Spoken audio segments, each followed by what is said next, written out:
Bismillahirrahmanirrahim. Selamat siang. Assalamualaikum warahmatullahi wabarakatuh. Salam sejahtera untuk kita semua. Tanamkan dalam diri kita keteladanan. Subscribe ya.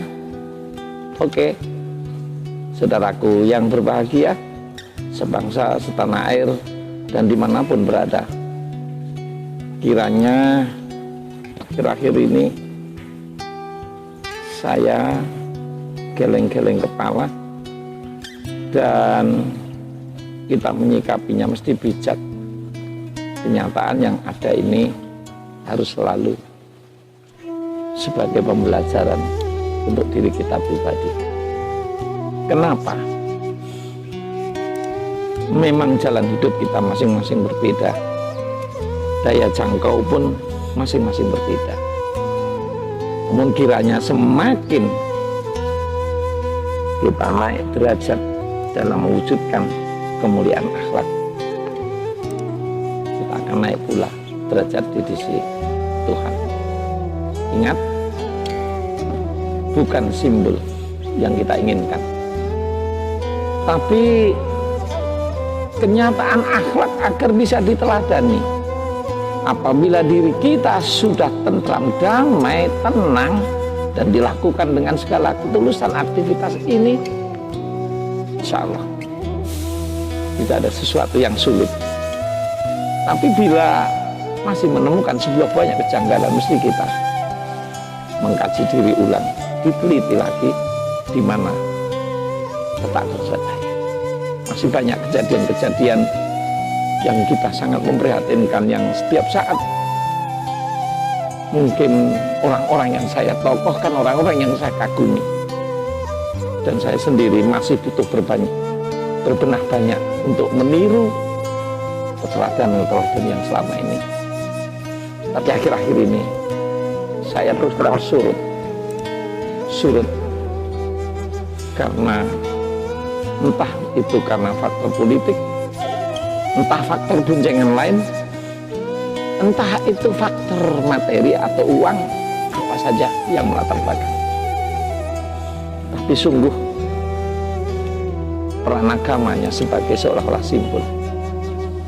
Pribadi saya, seorang Indonesia yang meyakini seyakin-yakinnya bahwa akhlak orang Indonesia yang sesungguhnya ramah, tamah, sopan santun, senang bergotong royong, senang bermusyawarah, peduli dengan orang banyak, tanpa melihat apapun latar belakang.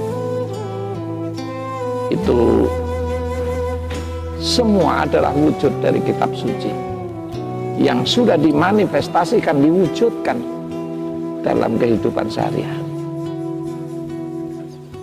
Tetapi karakter-karakter yang ada itu kadang tergerus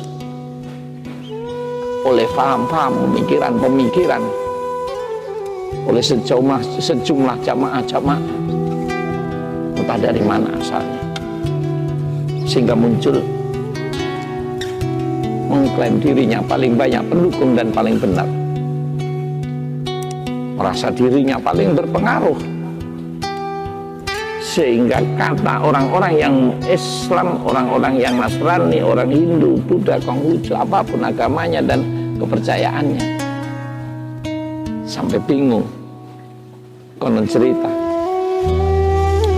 rahmat bagi semua alam, tapi kenyataan masih banyak tokoh yang ditokohkan terkadang membingungkan umat, bukan menjadi rahmat, tapi sebagian, sekali lagi sebagian, menjadi laknat. Sungguh miris dan sedih. Semestinya tidak perlu kita mengklaim paling benar, tidak perlu kita beradu kuat, tidak perlu kita mengatakan sesuatu hal-hal statement yang barangkali bukan membimbing, sehingga tidak bisa kita teladani. Apapun hebatnya orang itu, tunjukkan keteladanan yang positif.